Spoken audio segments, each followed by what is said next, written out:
Am I the asshole for refusing to let my cousin's kids be alone with my son after what I caught them doing?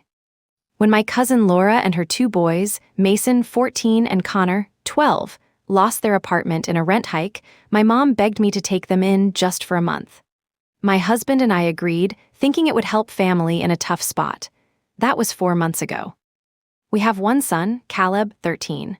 He's introverted into building model airplanes and spends hours in his room working on them. Each kit takes him weeks, sometimes months, to complete. They're delicate, detailed, and expensive, something my late dad introduced him to before he passed away.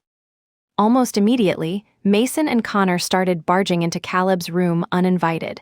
At first it was just loud roughhousing. Then it was touching his models, moving pieces, and even hiding his tools as pranks. I told them to knock it off. They smirked and said, "We're just having fun." Then came the night I'll never forget.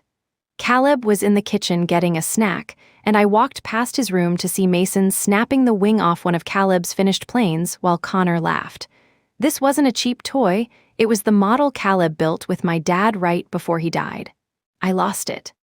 I yelled for them to stop and demanded they leave the room immediately. Caleb came back and saw what happened. He didn't say a word, just stood there with tears in his eyes. That broke me. The very next morning, I installed a lock on Caleb's door. I told him no one would be in his room without his permission ever again. When Laura saw the lock, she went ballistic. She accused me of alienating her boys and making them feel like criminals. She said, "They're just kids, they didn't mean it," and even blamed Caleb for being too sensitive about some old toy. I told her it wasn't just a toy, it was a memory of his grandfather.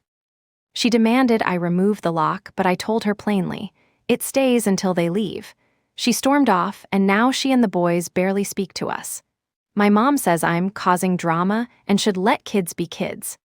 But I don't care. Some things are worth protecting, and my son's memories, privacy, and trust are at the top of that list. So am I the asshole